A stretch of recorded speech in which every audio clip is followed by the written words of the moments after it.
नमस्कार दोस्तों, हमारे चैनल पर आपका स्वागत है। तो आज हम 82 सेक्शन नेगोशिएबल इंस्ट्रूमेंट एक्ट में देख रहे हैं और जो हमारी बची हुई सेक्शन है आज उन्हें भी हम कंप्लीट कर देंगे। और आज हमारा जो वीडियो है नेगोशिएबल इंस्ट्रूमेंट का, ये सारी ही इम्पॉर्टेंट सेक्शंस को कंप्लीट कर चुका है, अभी तक की सारी कवर हो चुकी हैं। तो आइए देखते हैं 82 क्या बात करता है। 82 में देखा गया है कि दायित्व से उन्मोचन, पहली बात तो यहाँ पर ये क्वेश्चन बनता है कि दायित्व से उन्मोचन के बारे में कहाँ परिभाषित किया गया है। तो पहला क्वेश्चन यहाँ पे ये कंप्लीट हो जाता है, प्री में ही आते हैं ये सेक्शन, तो 82 में बताया गया है। दूसरी बात बताता है, पूछी जाती है कि कितने प्रकार से दायित्व का उन्मोचन हो सकता है। तो 3 प्रकार से उन्मोचन हो सकता है, ठीक है। और वह 3 प्रकार कौन कौन से हैं? तो रद्दकरण के द्वारा, निर्मुक्ति के द्वारा और संदाय के द्वारा, ठीक है। दायित्व से उन्मोचन पराक्रम में लिखित के रचयिता, प्रतिगृहीता या पृष्ठांकक का अपने अपने दायित्व से उन्मोचन, मतलब कौन कौन अपने दायित्व से यहाँ पर उन्मोचित हो सकता है? तो रचयिता हो सकता है, प्रतिगृहीता या पृष्ठांकक हो सकता है। कितने प्रकार से हो सकता है? 3 तरीके से हो सकता है, ठीक है। और किसके द्वारा? रद्दीकरण द्वारा, निर्मुक्ति द्वारा और किसके द्वारा? संदाय द्वारा। तो हमें 82 में सिर्फ इतना ही याद रखना है कि 3 तरीके से रद्दीकरण, निर्मुक्ति और संदाय द्वारा यहाँ पर दायित्व से उन्मोचन के लिए बात कही गई है 82 में। इससे ज़्यादा हमें कुछ याद रखने की ज़रूरत नहीं है। इसके बाद जो हमारा इम्पोर्टेंट सेक्शन है वो 91 जाएगा, ठीक है। इसके पहले हमें कोई सेक्शन को नहीं पढ़ना है, तो हम 91 देखते हैं अपना। बताता है 91 चैप्टर 8 में परिभाषित किया गया है। तो अनादर की सूचना के विषय में यहाँ पर बात की गई है। यदि किसी विनिमय पत्र, चेक या जो कुछ भी है वो अनादरित हो जाती है, तो उसकी सूचना वगैरह के बारे में अनादर की अप्रतिग्रहण द्वारा बात करता है। यहाँ पर देखते हैं हम 91 बताता है कि विनिमय पत्र अप्रतिग्रहण द्वारा अनादरित हुआ तब कहा जाता है जब उस विनिमय पत्र के प्रतिग्रहण के लिए सम्यक रूप से अपेक्षित किए जाने पर ऊपरवाल का या कोई ऊपरवालों में से जो भागीदार नहीं है एक प्रतिग्रहण में प्रतिक्रम करता है, या जहाँ की उपस्थापन करने से अभिमुक्ति दे दी है गई हो विनिमय पत्र प्रतियोगिता न किया जाए। जहाँ की ऊपरवाल संविदा करने के लिए अक्षम है या प्रतिग्रहण विशेषित है, वहाँ विनिमय पत्र अनादित कर दिया माना जा सकेगा। इसमें पहली बात तो हमें ये याद रखना है, जो विनिमय पत्र है उसे हम देख चुके हैं सेक्शन 4 और 5 में। अब ये देखते हैं, जैसे ए व्यक्ति है, ए क्या कहता है? बी से कहता है कि मुझे पैसे दे दो, मुझे पैसे की ज़रूरत है। तो बी से वो पैसे ले लेता है 500 रुपये, ठीक है। और ए के पैसे सी के पास हैं 1000 रुपये, ठीक है। अब क्या है, सी के पास पैसे रखे हैं, किसके रखे हैं? ए के रखे हैं, ठीक है। अब ए के पैसे सी के पास रखे हुए हैं 1000 रुपये और ए ने लिए हैं बी से 500 रुपये, ठीक है। तो जो ए है वो सी से कहेगा कि मेरे पैसे जो तुम्हारे पास हैं, मेरे पैसे जो तुम्हारे पास हैं, वो पैसे तुम किसको? बी को दे दो, ठीक है। ए कहेगा सी से कि मेरे पैसे जो तुम्हारे पास 1000 हैं, उनमें से 500 रुपये तुम बी को दे दो।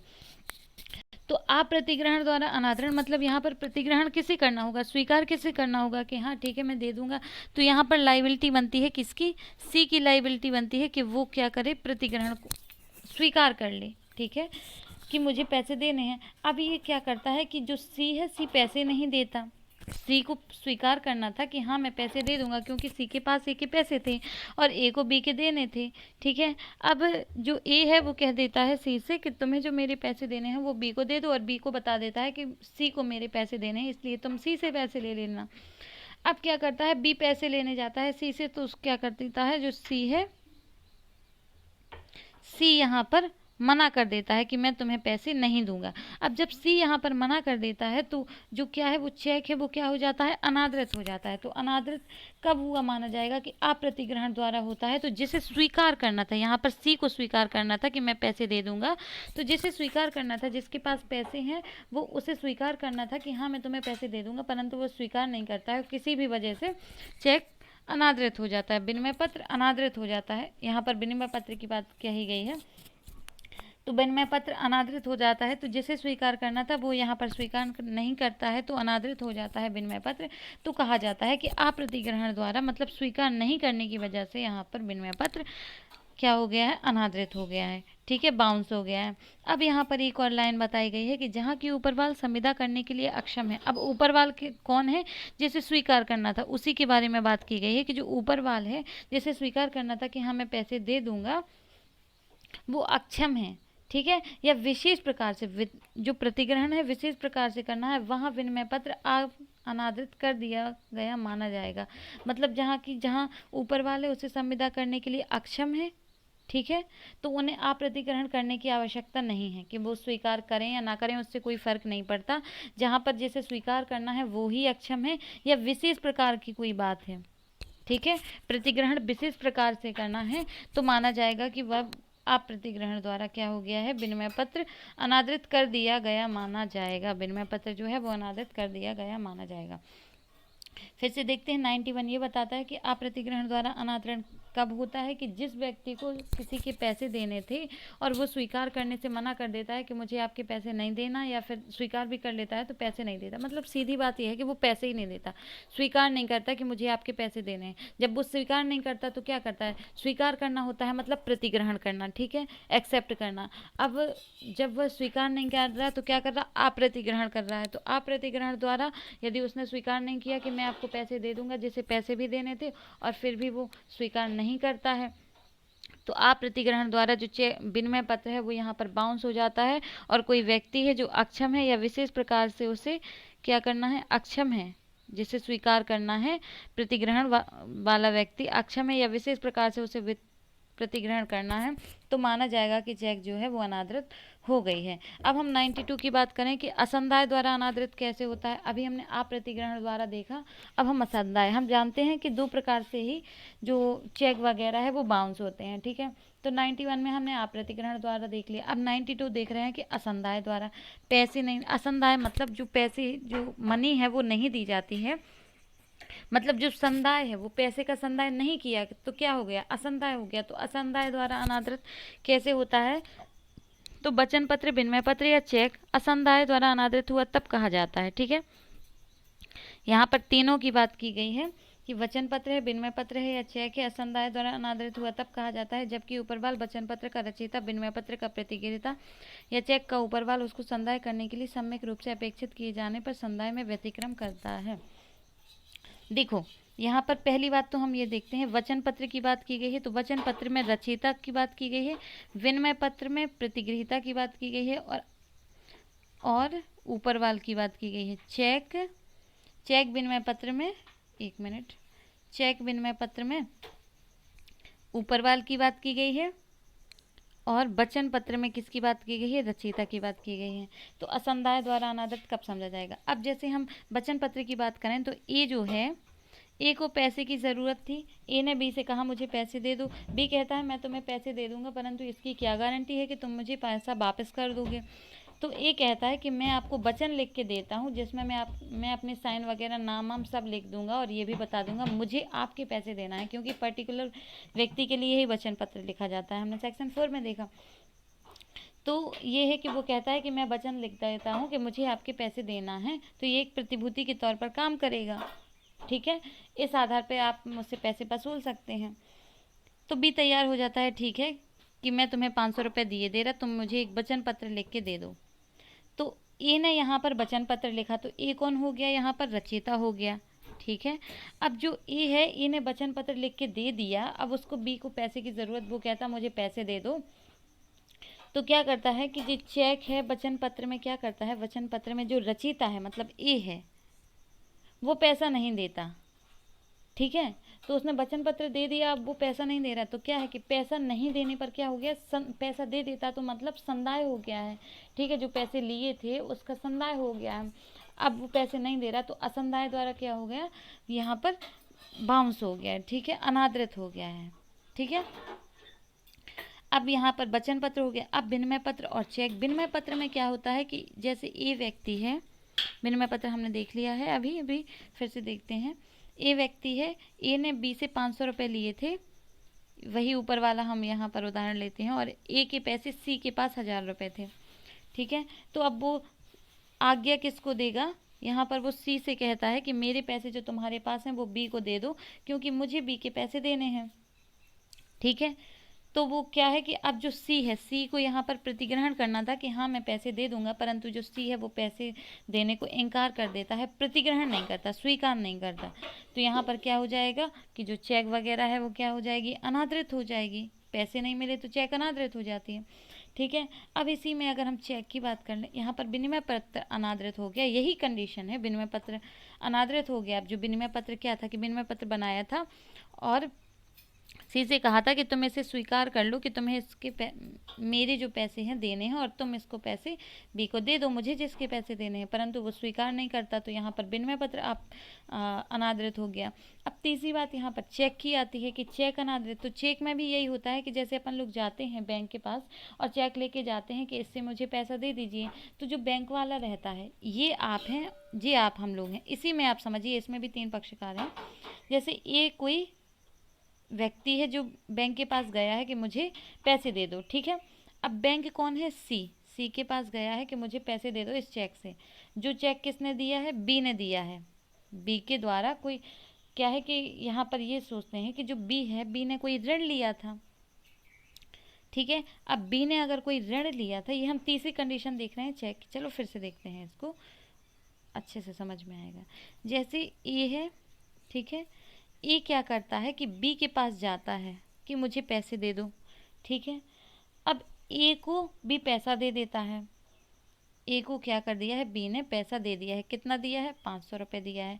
अब ए को कभी ना कभी तो पैसे चुकाने पड़ेंगे, तो जो ए है वो क्या करता है? एक चेक लिख देता है, चेक देता है बी को कि तुम इस चेक से पैसे निकलवा लेना। जो बी है वो सी के पास जाता है, सी क्या है यहाँ पर? बैंक है, ठीक है। सी के पास जाता है कि मुझे जो इस चेक मिली है ए के द्वारा, इस चेक से मुझे पैसे दे दो। तो जो सी है वो क्या करता है? स्वीकार नहीं करता कि मैं तुम्हें पैसे दे दूंगा, चेक स्वीकार नहीं करता, तो क्या हो गया? अप्रतिग्रहण हो गया। मतलब जो चेक वाला है, जिसे पैसे देने थे, बैंक वाला है, तो वो क्या होगा? उसको बोला जाता है ऊपर वाल। अब वो स्वीकार नहीं करता, वही प्रतिग्रहण कहलाता है, एक तरीके से प्रतिगृहीता। उसे ही स्वीकार करना होता है कि मैं दे दूंगा, परंतु वो स्वीकार नहीं करता है, तो क्या हो जाता है कि ऊपर वाल ने स्वीकार नहीं किया, तो अप्रतिग्रहण हो गया, और जिसकी वजह से क्या हो गया? वो उसका चेक बाउंस हो गया, ठीक है। तो अब जिसने पैसे लिए थे, ए ने पैसे लिए थे ना, तो बी को मिली थी चेक, बी गया था सी के पास कि मुझे इससे पैसे दे दो।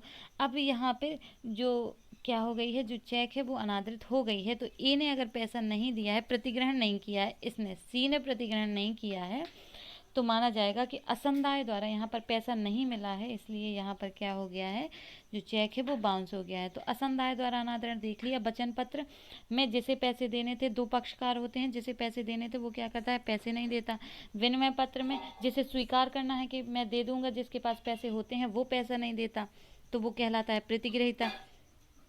अब चेक में है, चेक में जिसके पास चेक लेके गए कि इससे पैसे दे दो, वो क्या करता है? उसमें पैसा नहीं देता है, ठीक है। तो असंदाय हो जाता है, यहाँ पर संदाय नहीं हो पाता है, मतलब पैसा नहीं दिया जाता है, तो माना जाता है कि असंदाय द्वारा वचन पत्र, विनिमय पत्र और चेक जो है वो अनादृत हो गया है। तो 92 में असंदाय द्वारा यहाँ पर चेक, वचन पत्र और विनिमय पत्र को अनादरण के बारे में बात कही गई है। फिर से देखते हैं, 92 बताता है कि 91 में बताया गया था कि अप्रतिग्रहण द्वारा अनादरण, अप्रतिग्रहण द्वारा अनादरण जिसे स्वीकार करना था कि मैं आपको पैसे दे दूंगा, ठीक है, जिसके पास पहले से पैसे थे, और वो स्वीकार करना था कि मैं पैसे दे दूंगा, परंतु वो स्वीकार नहीं करता है कि मैं आपको पैसे दे दूंगा, तो यहाँ पर जो चेक, विनिमय पत्र है वो अनादृत हो जाता है। अब यहाँ पर 92 में तीनों के बारे में बात की गई है कि यदि वचन पत्र, विनिमय पत्र या चेक है, ठीक है, जिससे वचन पत्र किसे देना था? वचन पत्र कौन देता है? तो रचयिता देता है, तो वचन पत्र रचयिता देता है और पैसे नहीं देता है, ठीक है। विनिमय पत्र में क्या है? प्रतिग्रहीता है, जो जिसे स्वीकार करना था कि मैं आपको पैसे दे दूंगा, वो स्वीकार नहीं करता है। या चेक में जिसके पास, मतलब बैंक वाले के पास हम पैसे चेक लेके जाते हैं, वो ऊपर वाला है, जो बैंक वाला है, वो क्या है? वो स्वीकार नहीं करता कि मैं पैसे दे दूंगा। तो यहाँ पर क्या हो जाता है? इन तीनों ही कंडीशन में, वचन पत्र में रचयिता की वजह से, विनिमय पत्र में प्रतिगृहीता और चेक में ऊपर वाल यदि जो पैसा है वो नहीं देते हैं, तो माना जाता है कि असंदाय द्वारा यहाँ पर अनादरण हो गया है। अब सूचना किसके द्वारा और किसको दी जानी चाहिए? तो यहाँ पर 93 में बताता है कि सूचना कौन देगा और किसको देगा। तो इसको एग्जाम्पल से समझते हैं कि जबकि वचन पत्र, विनिमय पत्र या चेक अप्रतिग्रहण या असंदाय द्वारा अनादृत हो जाते हैं। असंदाय और अप्रतिग्रहण हमने देख लिया कि इनके द्वारा वचन पत्र, विनिमय पत्र और जो चेक है वो क्या हो जाते हैं? अनादरण हो जाते हैं।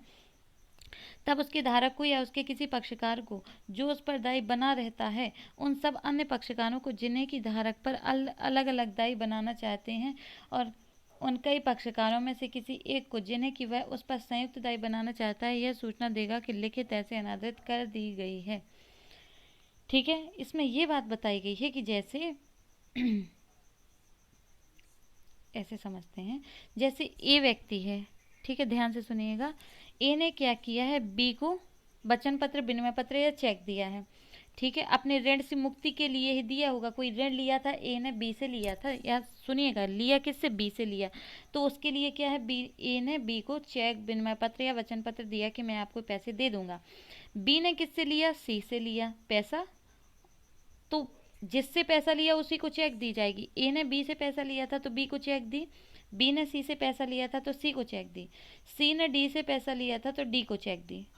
ठीक है, मतलब जो कोई व्यक्ति किसी से पैसा लेता है तो जो कोई लेता है, ठीक है, जिसने पैसा लिया है उसी को चेक देगा ना। मैंने आपसे पैसे लिए हैं, मैंने आपसे पैसे लिए, उधार ले लिया, तो ठीक है, आपने मुझे पैसा दे दिया, तो उधारी किसके ऊपर हो गई, मेरे ऊपर होगी। तो मैं यहाँ पर क्या करती हूँ, या तो वचन पत्र के द्वारा कहती हूँ कि मैं आपको पैसे दे दूंगी, या विनिमय पत्र के द्वारा कि आप तीसरे व्यक्ति से ले लेना, या फिर क्या करती हूँ कि एक चेक लिख के दे देती हूँ कि आप इससे पैसे ले लेना। परंतु वो क्या हो जाता है कि जैसे विनिमय पत्र की अगर मैंने आपको दिया था तो जिसे स्वीकार करना था, कि मैंने आपसे कहा था कि कोई मोहन नाम का व्यक्ति है, वो आपको पैसा दे देगा, मोहन के पास मेरे पैसे हैं। विनिमय पत्र में समझिएगा कि जैसे विनिमय पत्र की दशा है, तो मैंने आपसे पैसे लिए थे, मैंने आपसे पैसे लिए थे, तो मैंने कहा कि मेरे पैसे मोहन के पास जमा है, तो मैंने आपसे अगर 500 रुपये लिए हैं तो आप मेरे मोहन से 500 रुपये ले लेना। अब आप मोहन के पास जाते हैं और आप कहते हैं कि जो सामने वाले व्यक्ति, मतलब मैंने आपसे कहा है कि मैं मोहन से पैसा ले लूँ, आप कहते हैं, आप यहाँ पर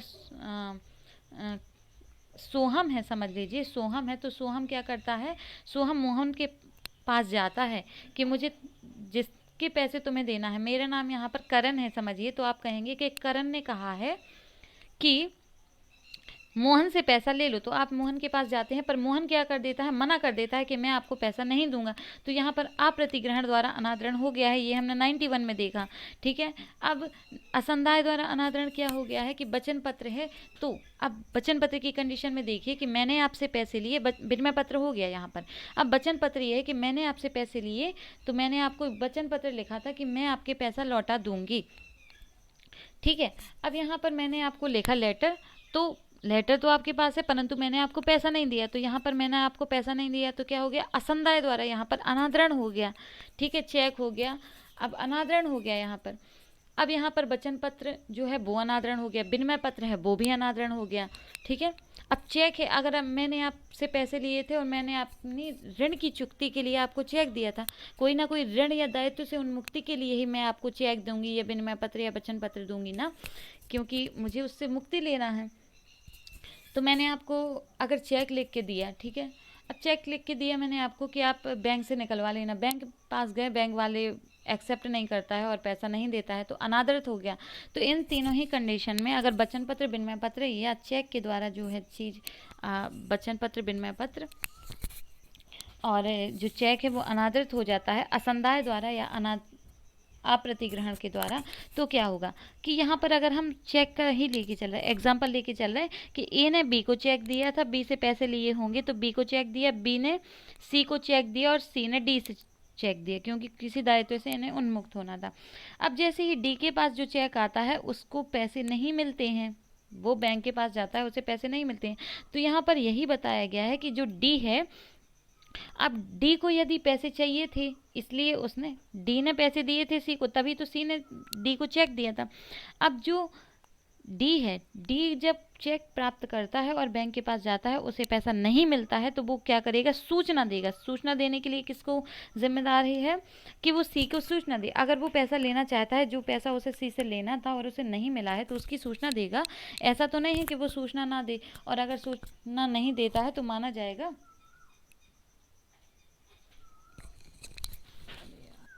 अगर सूचना नहीं देता है तो वो बाद में उससे पैसे नहीं ले सकता। सीधी सी बात है, मैंने आपको चेक दिया है, आप ऐसे समझिए, मैंने आपको चेक दिया है और उससे आपको पैसे नहीं मिल रहे, किसी भी वजह से वो अनादरण हो गया, ठीक है। अब जब आपको उससे पैसे नहीं मिल रहे, उस चेक से आप पूरा पैसा निकाल नहीं पा रहे जो आपने मुझे दिया था, मैंने तो चेक लिख के दे दिया। अब जब पैसे नहीं निकाल पा रहे तो आप मुझे सूचना देंगे कि भैया जो तुमने मुझे चेक दिया था उससे पैसे निकल ही नहीं पा रहे हैं, ताकि मैं आपको और पैसे दूँ, ठीक है। अगर आप मुझे सूचना नहीं देंगे तो फिर मैं आपको पैसा देने के लिए यहाँ पर दायित्व के अधीन नहीं होंगी, मुझे फिर पैसे देने की कोई लायबिलिटी नहीं होगी। तो इसमें यही बताई गई है कि जिस व्यक्ति से उसे ऐसा चेक, वचन पत्र या विनिमय पत्र प्राप्त हुआ है और वचन पत्र, विनिमय पत्र या चेक प्राप्त होने के बाद भी उसको ऐसी जो अमाउंट है वो प्राप्त नहीं हो पाती है अनादरण की वजह से, तो जिससे भी उसे मिलना थी ऐसे पैसे, वो उसको सूचना देगा कि भैया तुम्हारे जो मुझे ये दिया था इसकी वजह से मुझे पैसे नहीं मिले हैं, और मैं आपको तब तो पक्षकार बनेगा, तब तो बात लाने का अधिकारी होगा। नहीं तो फिर ऐसा थोड़ी है कि एक बार उसने सूचना ना दे और फिर बाद में कभी कहे कि तुमने जो चेक दिया था उससे मुझे पैसे नहीं मिले। तो अगर ऐसा तुम्हें चाहिए है कि तुम बाद में पैसे ले लो तो फिर आपको सूचना देनी पड़ेगी, ठीक है। इस धारा की कोई बात यह आवश्यक नहीं करती है कि अनादृत वचन पत्र की रचयिता को या अनादृत विनिमय पत्र या चेक के ऊपर वाले या प्रतिग्रहीता को सूचना दी जाए। अब इसमें यही बात की गई है, इस धारा की कोई बात इनके ऊपर अप्लाई नहीं होगी। अब इनके ऊपर क्यों अप्लाई नहीं होगी? जैसे वचन पत्र था तो वचन पत्र में दो पक्षकार होते हैं, मैंने आपको वचन लिखा, मैं आपके पैसे दे दूंगी, ठीक है। अब मैंने जब वो वचन लिखा और मैंने आपको पैसे नहीं दिए तो इस बात की सूचना तो मुझे है ही कि मैंने आपको पैसे नहीं दिए, तो मुझे सूचना देने की आवश्यकता नहीं है यहाँ पर, ठीक है। अब वचन पत्र हो गया। विनिमय पत्र, अब विनिमय पत्र में ऐसा है कि मैंने आपसे पैसे लिए थे, वही कंडीशन है, मैंने आपसे पैसे लिए थे, मैंने कहा था कि मोहन से आप पैसा ले लेना। अब जब आप मोहन के पास गए तो मोहन क्या कहता है कि कहता मुझे पैसे नहीं देना, ठीक है। तो मोहन जो है क्या कर देता है, यहाँ पर क्या कर देता है, अप्रतिग्रहण कर देता है। तो अप्रतिग्रहण की वजह से जो वो है अप्रतिग्रहण की वजह से यहाँ पर जो विनिमय पत्र है यहाँ पर क्या हो जाता है, बाउंस हो जाता है। फिर से समझिए, विनिमय पत्र की दशा में क्या होता है, मैंने आपसे पैसे लिए और आप से मैंने कह दिया कि तुम मोहन से पैसे ले लेना। अब आप जब मोहन के पास गए पैसा लेने तो मोहन क्या कर देता है, मना कर देता है पैसा देने के लिए। तो जो मोहन है उसे भी ऐसी सूचना देने की आवश्यकता नहीं है कि आप जो प्रतिग्रहीता थे आपने स्वीकार नहीं किया है, तो इसकी वजह से यहाँ पर जो चेक विनिमय पत्र है वो अनादृत हो गया है। अब यहाँ पर अगर चेक की बात ले लें तो मैंने आपसे पैसे लिए थे तो फिर क्या हुआ है, इसके लिए मैंने आपको एक चेक लिख के दिया। अब आप जब बैंक के पास गए तो बैंक से आपने वो चेक से पैसे निकलवाने के लिए कहा, तो जो ऊपर वाले मतलब जिसे स्वीकार करना था उस चेक को और फिर पैसे देता, वो स्वीकार नहीं करता है। तो जिसे स्वीकार करना है उसे यहाँ पर सूचना देने की आवश्यकता नहीं है, क्योंकि अगर बैंक वाले ने स्वीकार नहीं किया है तो उसे तो खुद पता है कि उसने स्वीकार नहीं किया, तो आपका जो चेक है वो अनादृत हो गया। तो उस व्यक्ति को यहाँ पर सूचना देने की आवश्यकता नहीं है, जिसे पहले से ही ऐसी जानकारी है कि जिसकी वजह से ऐसा जो अनादरण हुआ है उसको तो पहले से ही पता है कि मेरी वजह से अनादरण हुआ है, ये चेक, वचन पत्र या विनिमय पत्र, तो उसे सूचना देने की आवश्यकता नहीं है।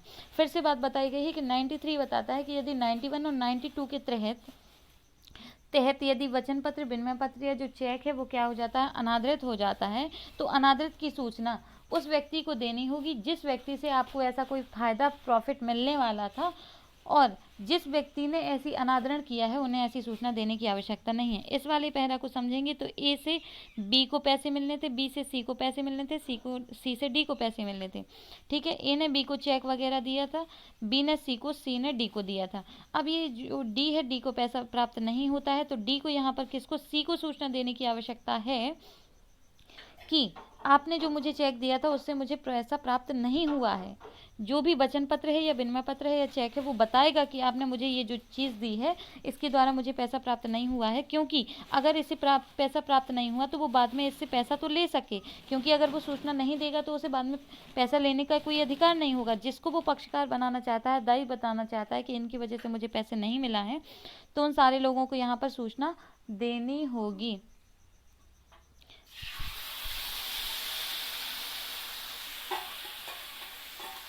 पॉइंट है वो ये बताता है कि किसे सूचना देने की आवश्यकता नहीं है। तो इसमें ये बताता है कि जिसकी वजह से ऐसा वचन पत्र जिसने लिखा है तो उसे तो पता ही है कि उसने पैसा नहीं दिया, तो उसे सूचना देने की आवश्यकता नहीं है। अगर विनिमय पत्र है तो विनिमय पत्र में जिसे स्वीकार करना था वो स्वीकार नहीं करता कि मैं आपके पैसे दे दूंगा, तो उसे सूचना देने की आवश्यकता नहीं है। या फिर चेक है तो चेक के ऊपरवाल को जैसे स्वीकार करना था, बैंक वाले को ही ऊपरवाल कहते हैं, बैंक वाले क्या करता है, पैसा नहीं देता है, तो उसे पता ही है कि मैंने पैसा नहीं दिया है, तो ये जो चेक है वो अनादृत हो गया है, तो इन्हें सूचना देने की आवश्यकता यहाँ पर नहीं है। 93 बताता है कि वह रीति जिससे सूचना दी जा सकेगी। 93 में रीति को बताया गया है, सूचना देने की रीति को बताया गया है। अनादर की सूचना उस व्यक्ति से जिसको उसका दिया जाना अपेक्षित है सम्यक रूप से प्राधिकृत अभिकर्ता को, या जहाँ की वह व्यक्ति मर गया है वहाँ उसके विधिक प्रतिनिधि को, या जहाँ की वह दिवालिया घोषित कर दिया गया है वहाँ उसके समुपदेशी को दी जाएगी। इसमें ये बात बताई गई है कि अगर ऐसे अनादरण की सूचना देना है तो किस व्यक्ति को दी जाएगी। तो जिस व्यक्ति से ऐसा अनादरण हुआ है उस व्यक्ति को ऐसी सूचना दी जाएगी। जैसे डी को पैसे मिलने थे तो वो किसको, सी को सूचना देगा, ठीक है, जिससे पैसे मिलने थे वो उसको सूचना देगा। अब जिसको सूचना दी गई है तो अगर वो व्यक्ति मर गया है तो किसको सूचना दी जाएगी, उसके एलआर को, मतलब विधिक प्रतिनिधि को, उसके बेटे को सूचना दी जाएगी। जैसे ए को बी से पैसे मिलने थे, ठीक है, और बी से सी को, ठीक है। अब ए ने बी को चेक दिया था, बी ने सी को चेक दिया था। सी को जब चेक मिला उससे पैसे नहीं मिले तो वो क्या करेगा, सी किसको सूचना देगा, बी को सूचना देगा कि आपने जो मुझे चेक दिया था उससे मुझे पैसा प्राप्त नहीं हुआ है, ठीक है। अब बी को सूचना देने के बाद अगर इसमें यही कंडीशन बताई गई है कि यदि ये जो बी है वो मर जाता है तो किसको सूचना दी जाएगी। पहली बात तो बताई गई है कि बी को सूचना दी जाएगी जिससे आपको ऐसा चेक, विनिमय पत्र या वचन पत्र प्राप्त हुआ है, परंतु जिससे ऐसा प्राप्त हुआ है वो खत्म हो जाता है, मर जाता है, तो उसके किसको सूचना देनी होगी।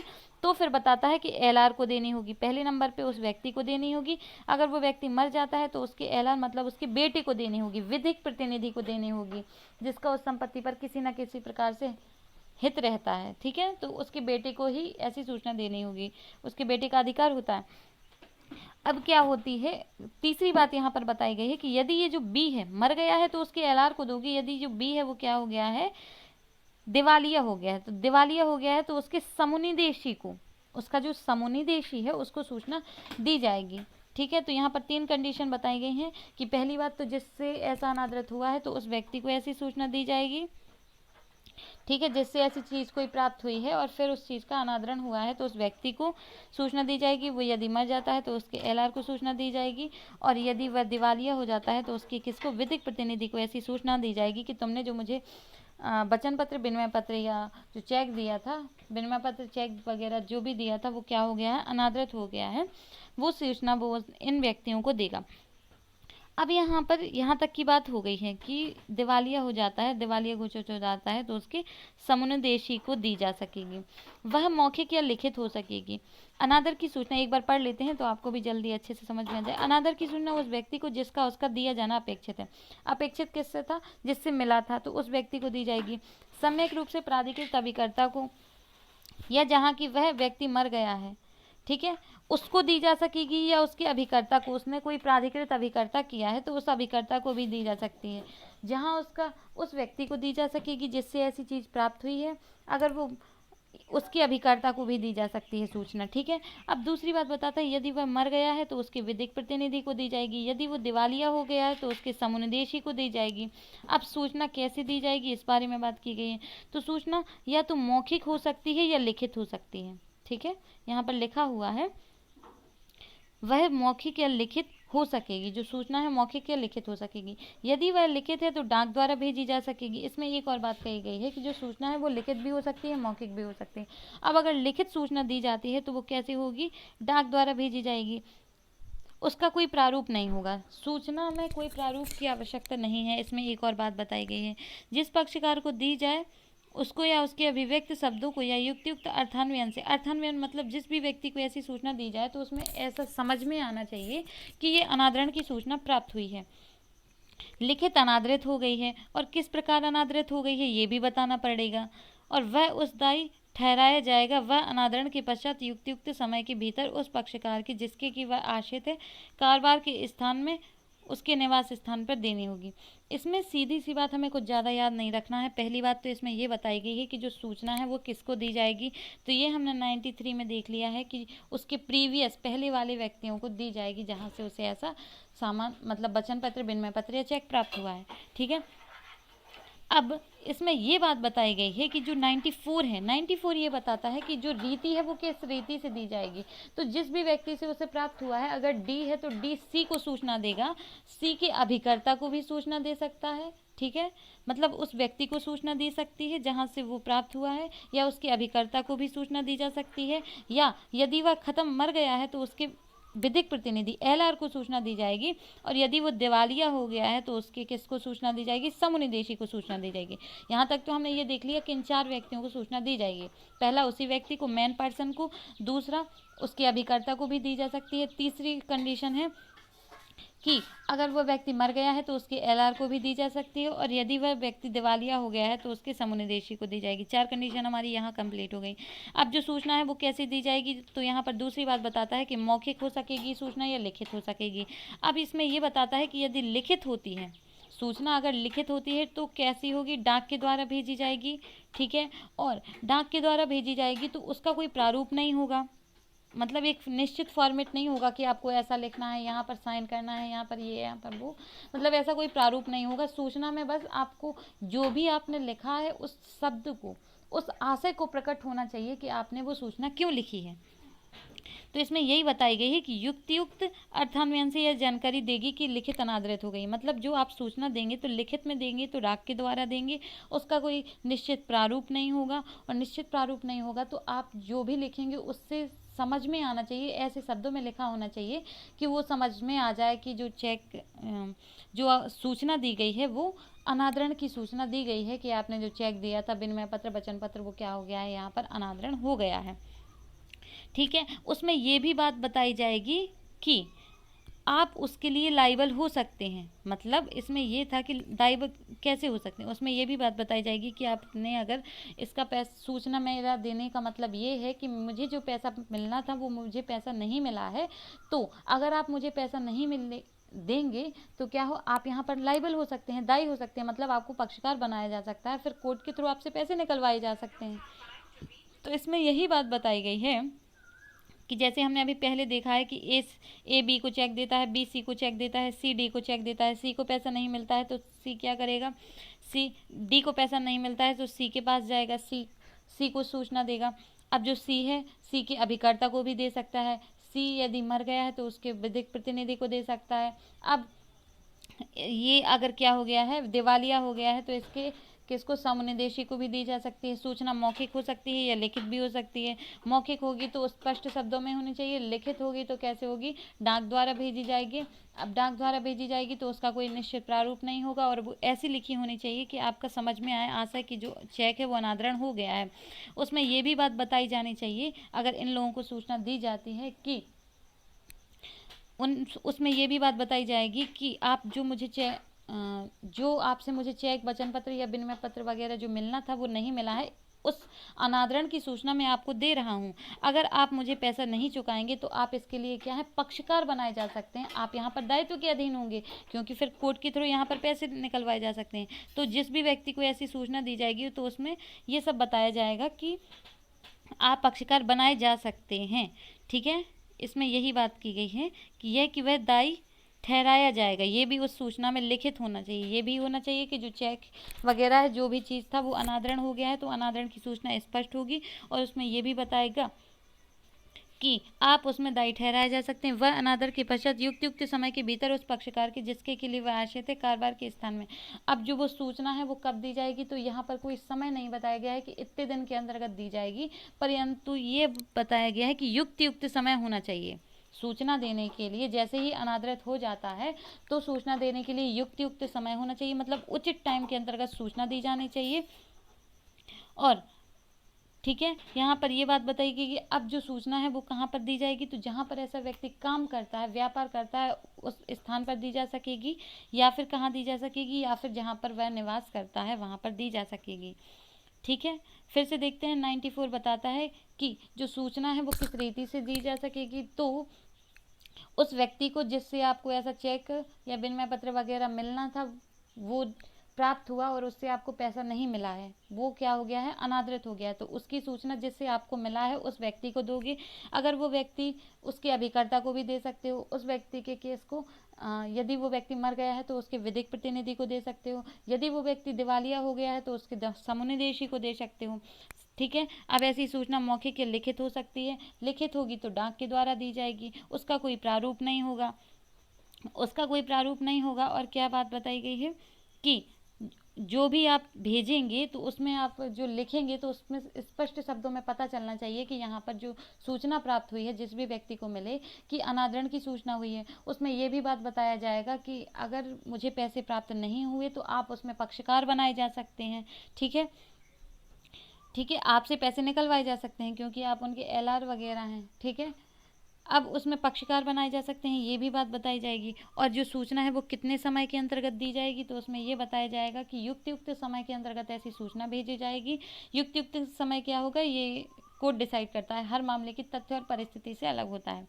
ठीक है, युक्त समय के अंतर्गत ऐसी सूचना भेजी जाएगी। और सूचना कहाँ भेजी जाएगी, तो जहाँ ऐसा व्यक्ति कारोबार करता है, मतलब व्यापार वगैरह करता है। अगर वो ऐसा कोई व्यापार नहीं करता है तो उसके निवास स्थान पर जहाँ पर वह रहता है ऐसी सूचना भेजी जाएगी। इस पर दूसरी लाइन ये जो बताता है, ये जो पैरा है वो ये बताता है यदि सूचना डाक द्वारा मतलब इसमें ये बताया कि यदि डाक के द्वारा सही पते पर सूचना भेजी गई है, सुनिएगा, यदि जो सूचना है वो सही पते पर भेजी गई है डाक के द्वारा और वह क्या हो जाता है, गलत जगह पर पहुंच जाती है, तो यहाँ पर डाक की फॉल्ट है तो इसे अविधिमान नहीं माना जाएगा। फिर से देखते हैं कि यदि जो सूचना है उसे क्या किया है कि ठीक पते पर भेजा गया था परंतु वो गलत जगह पर पहुंच गई है, तो ऐसी गलत जगह चली जाने से वह सूचना अविधिमान्य नहीं हो जाएगी। मतलब गलत जगह पहुंच जाने मात्र से वो सूचना क्या हो जाएगी, अविधिमान्य नहीं हो जाएगी। ठीक है, हमारा 94 यहाँ पर कंप्लीट हो गया।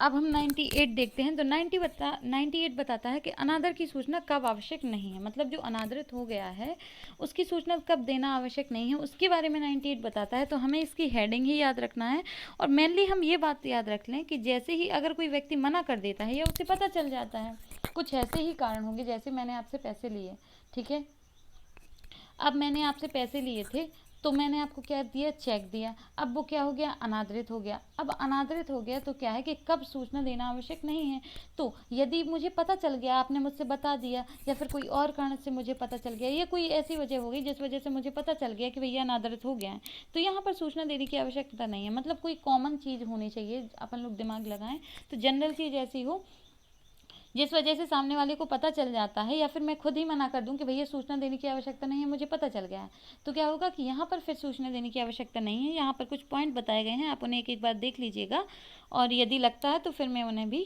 एक्सप्लेन कर दूंगी, पर मुझे लगता नहीं है कि यहाँ पर कुछ है, यहाँ पर नॉर्मल वैसे ही बात बताई गई। अब 98 हमने देख लिया है अभी, ठीक है। अब 99 हम पहली वीडियो में कवर कर चुके हैं, 99 हो गया है हमारा, 100 हो गया है, 101 भी हो गया है, अब 102 देख रहे हैं हम, ठीक है। अब हम इसके बाद कौन सा सूचना के बारे में यहाँ पर बताया गया है। प्रसाक्षी की सूचना हमने बहुत अच्छे से देखा है अलग वीडियो में, अगर आपने नहीं देखा है तो उसे ज़रूर देखिएगा क्योंकि उस वजह से आपको ये भी समझ में आ जाएगा। प्रसाक्षी जानना बड़ा ज़रूरी है, तभी आपको आगे की बातें समझ में आएंगी। अब ये 102 क्या बताता है कि प्रसाक्षी की सूचना जबकि वचन पत्र, विनिमय पत्र, वचन पत्र या विनिमय पत्र का प्रसाक्षित कराया जाना विधि द्वारा अपेक्षित है। जब विधि कोई कहती है, कोई विधि है वो कहती है कि वचन पत्र या विनिमय पत्र उसका प्रसाक्षित कराया जाए, तब ऐसे प्रसाक्षी की सूचना उसी रीति में और उन्हीं शर्तों के अधीन रहते हुए अनादर की सूचना के बदले में देनी होगी। मतलब यदि कोई विधि कहती है कि वचन पत्र या विनिमय पत्र का प्रसाक्ष्य किया जाए तो उस शर्तों के अधीन रहते हुए जो अनादर की सूचना है, ठीक है, अनादर की सूचना के बदले में ये प्रसाक्षी की सूचना दी जाएगी, किंतु वह सूचना उस नोटरी पब्लिक द्वारा ही दी जा सकेगी जो प्रसाक्षी करता है। परंतु इसमें एक बात इंपॉर्टेंट की गई है कि जो सूचना दी जाएगी तो वो कौन देगा, तो ऐसा नोटरी पब्लिक ही सूचना देगा जो ऐसा प्रसाक्षित करता है। हमने पिछली वीडियो में देखा है कि जो प्रसाक्षित कौन करता है, तो नोटरी पब्लिक ही करता है। फिर से देखते हैं कि प्रसाक्षी की सूचना, जबकि वचन पत्र विनिमय पत्र का प्रसाक्षित कराना विधि द्वारा अपेक्षित है, तब ऐसे प्रसाक्षी की सूचना उसी रीति में और उन्हीं शर्तों के अधीन, मतलब यदि कोई विधि में बताया गया है कि प्रसाक्षी की सूचना दी जाए तो उसमें रीति भी बताई होगी, तो उसी रीति और उन्हीं शर्तों के अधीन दी जाएगी।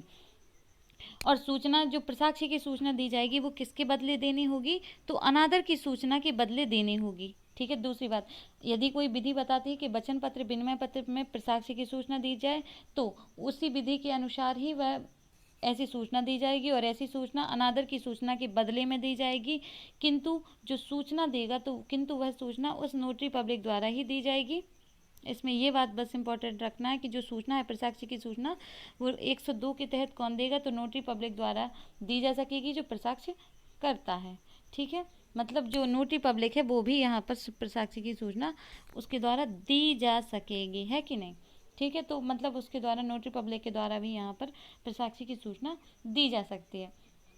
अब हमारा 102 कंप्लीट हो गया। अब 102 के बाद अगर हम 103 को हमें नहीं देखना है, हेडिंग अगर आप पढ़ना चाहें तो पढ़ लीजिएगा। 104 और 104 और 104 ए में भी हेडिंग ही याद रखना है कि विदेशी विनिमय पत्रों का प्रसाक्षी के बारे में 104 बात करता है, टिप्पण का प्रसाक्षी के समतुल्य होता है 104 ए बात करता है, इससे ज़्यादा नहीं देखना है। 105 बताता है युक्तियुक्त समय। अब जो युक्तियुक्त समय है वो क्या होगा, तो इसमें ये बताया गया है कि प्रतिग्रहण या संदाय के लिए, उपस्थापन के लिए, अनादर की सूचना देने के लिए और टिप्पण के लिए युक्तियुक्त समय कौन सा होगा, यह अवधारण करने में लिखित की प्रकृति और वैसी ही लिखितों के बारे में व्यवहार की प्रायिक चर्या को ध्यान में रखा जाएगा और ऐसे समय की गणना करने में लोक अवकाश दिनों को अपवर्जित किया जाएगा। इसमें हमें जो याद रखने वाली बात है वो क्या है कि देखो, इसमें एक मिनट, इसमें युक्तियुक्त समय की बात करता है कि जो रीजनेबल टाइम है वो क्या होगा। युक्तियुक्त समय, यदि कोई सूचना देना है, इसके बारे में कई जगह लिखा हुआ है कि युक्तियुक्त समय में दी जाएगी, तो युक्तियुक्त समय क्या होगा। तो युक्तियुक्त समय, पहली बात तो यह है कि प्रतिग्रहण करना है संदाय के उपस्थापन के लिए, प्रतिग्रहण करना है या संदाय के उपस्थापन के लिए, अनादर की सूचना देने के लिए कि आपका जो ये है जो चेक वगैरह दिया था वो अनादर हो गया है, टिप्पण के लिए, टिप्पण कराना। युक्तियुक्त समय कौन सा होगा, मतलब 4 की बात की गई है, प्रतिग्रहण संदाय के उपस्थापन के लिए, प्रतिग्रहण संदाय के उपस्थापन के लिए, अनादर की सूचना के लिए और टिप्पण के लिए युक्तियुक्त समय कौन होगा। तो यह अवधारण करने में लिखित की प्रकृति, मतलब ध्यान किसको रखा जाएगा, लिखित की प्रकृति और लिखित के बारे में व्यवहार की प्रायिक चर्या को ध्यान में रखा जाएगा।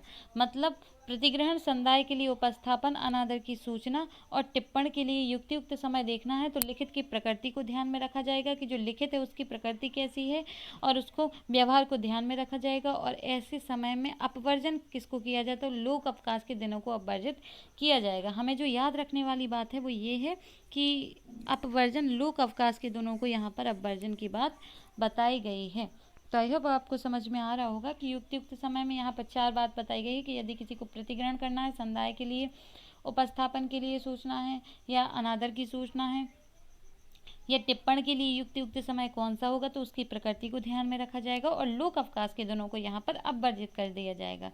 ठीक है। 105 हो गया। अब 106 बताता है कि अनादर की सूचना देने का युक्तियुक्त समय क्या है। ठीक है। यहाँ पर अनादर की सूचना की बात करता है कि युक्तियुक्त समय कौन होगा।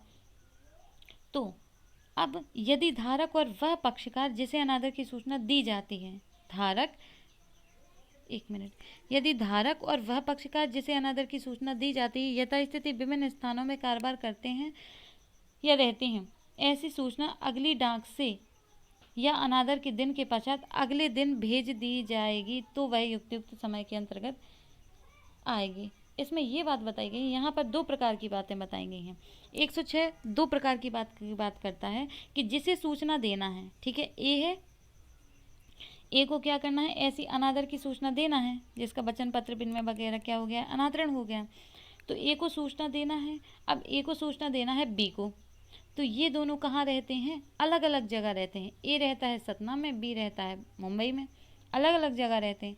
तो युक्तियुक्त समय अब कब समझा जाएगा कि अनादर की सूचना है वो युक्तियुक्त समय में भेज दी गई थी।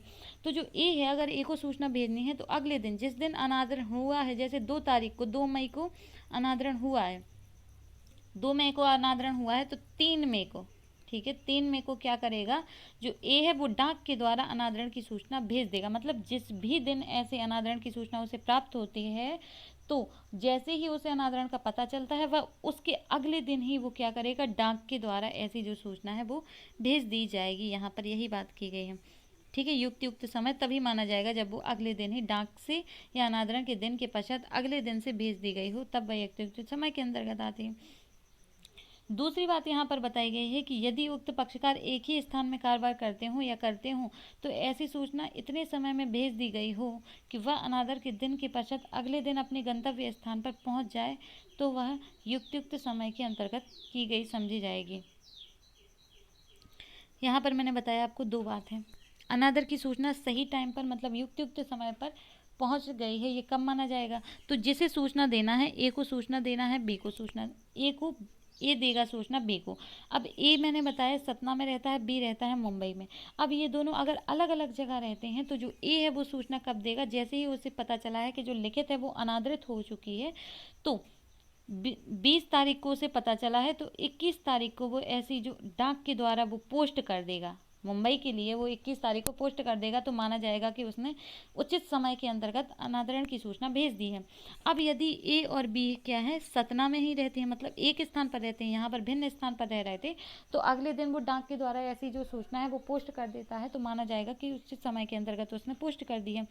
अब इसमें दूसरा पॉइंट ये बताता है कि यदि ये दोनों जो व्यक्ति है जिसे सूचना देनी है और जिसे सूचना मिलनी है वो उसी स्थान पर रहते हैं, तो ऐसे समय में दी जानी चाहिए कि अगले दिन, मतलब ए अगर सूचना देगा तो ऐसे समय में सूचना भेजे, एक अगले दिन मतलब दूसरे दिन 20 तारीख को इसने सूचना भेजी, तो 21 तारीख को हर हाल में, अगर एक स्थान पर रहते हैं तो 21 तारीख को हर हाल में बी को सूचना मिल जानी चाहिए।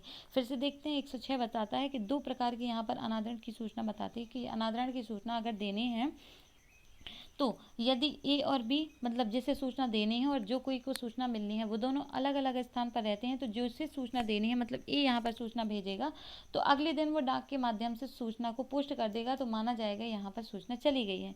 अब यदि एक ही स्थान पर रहते हैं तो वो ऐसे किसी उचित टाइम पर भेजे कि जो अगले दिन है, अगले दिन इसको बी को जिसे सूचना मिलनी है उसको ऐसे ज्ञान में आ जानी चाहिए कि सूचना आ गई है अनादरण की, तो यहाँ पर मान लिया जाएगा कि जो अनादरण की सूचना है वो युक्त समय के अंतर्गत कर दी गई थी। ठीक है, तो आई होप आपको समझ में आ रहा होगा। तो यहाँ पर हमको 107 नहीं देखना है, आप हेडिंग देखना चाहें तो देख सकते हैं, परंतु यहाँ कुछ आदरनाथ प्रतिग्रहण, अब आदरनाथ प्रतिग्रहण वगैरह को भी हमें नहीं देखना है, फिर भी आप समझ लीजिए आदरनाथ प्रतिग्रहण क्या होता है, देख लेते हैं एक बार। ठीक है, जबकि विनिमय पत्र या अप्रतिग्रहण या बेहतर प्रतिभूति के लिए टिप्पण या प्रसाक्षित कर दिया गया है, तब ऐसा कोई व्यक्ति जो उस पर पहले से दायी पक्षकार नहीं है, विनिमय पत्र पर लेख द्वारा उसे धारक की सम्मति से उसके किसी पक्षकार के आदरनाथ प्रतिकृत कर सकेगा। इसमें यह बात की गई है, जैसे मेरे पैसे, ए को बी के 500 रुपये देने थे, ध्यान से सुनिएगा। ठीक है, ए को बी के 500 रुपये देने थे, ये जो मैं स्टार्टिंग से चलाते आ रही हूँ वही वाला मैं एग्जांपल ले रही हूँ। ए को बी के 500 रुपये देने थे और ए के पैसे सी के पास 1000 रुपये हैं। वो सी से कहता है कि तुम्हारे पास जो मेरा पैसा है वो बी को दे दो। ठीक है, ए कहता है सी से, ए सी से कहता है कि मेरा पैसा जो तुम्हारे पास है वो बी को दे दो 500 रुपये उसमें से। जो सी है वो प्रतिग्रहण नहीं करता, ठीक है, वो पैसा नहीं देता, तो सी की जगह पर कौन है, सी का कोई रिश्तेदार है, कोई डी है, ठीक है, जो चाहता है, मतलब सी से रिलेटेड है वो कोई ऐसा व्यक्ति जो अन्य व्यक्ति है जिसका यहाँ पर कोई पक्षकार नहीं है, ना दाई है किसी प्रकार से, ठीक है, ना उस पर कोई लाइबिलिटी बनती है, परंतु कोई व्यक्ति आता है और सी की तरफ से कहता है कि चलो ठीक है मैं पैसे दे दूंगा। सी का भाई हो सकता है, बहन हो सकती है, कोई भी रिलेटिव हो सकता है जो कोई सी को आदर करता है, सी का एक तरीके से, मतलब वो उसकी आदर बचाने के लिए, अगर सी पैसा नहीं देता है तो इसका ही आदर खराब होगा ना, इसकी ही बेइज्जती होगी। तो सी का आदर बचाने के लिए जो कोई भी यहाँ पर स्वीकार करता है कि मैं पैसे दे दूंगा, तो वो व्यक्ति यहाँ पर क्या कहलाता है, आदरनाथ प्रतिग्रहिता कहलाता है। फिर से देखते हैं कि जिस भी व्यक्ति को यहाँ पर प्रतिग्रहित करना था कि मैं पैसे दे दूंगा, वो पैसा नहीं देता है, तो उसकी साइड से जो कोई भी व्यक्ति आता है कहता है मैं पैसा दे दूंगा, किसकी, प्रतिग्रहिता की इज्जत बचाने के लिए, वो यहाँ पर आदरनाथ प्रतिग्रहिता कहलाएगा। ठीक है, इस एग्जाम्पल को भी एक बार देख लेते हैं कि जैसे ए है, ए के पैसे ए को बी के पैसे देने हैं 500, ए के पैसे 1000 रुपये सी के पास हैं। वो सी से कहता है कि तुम मेरे पैसे जो तुम्हारे पास 1000 रुपये हैं उनमें से 500 रुपये बी को दे दो।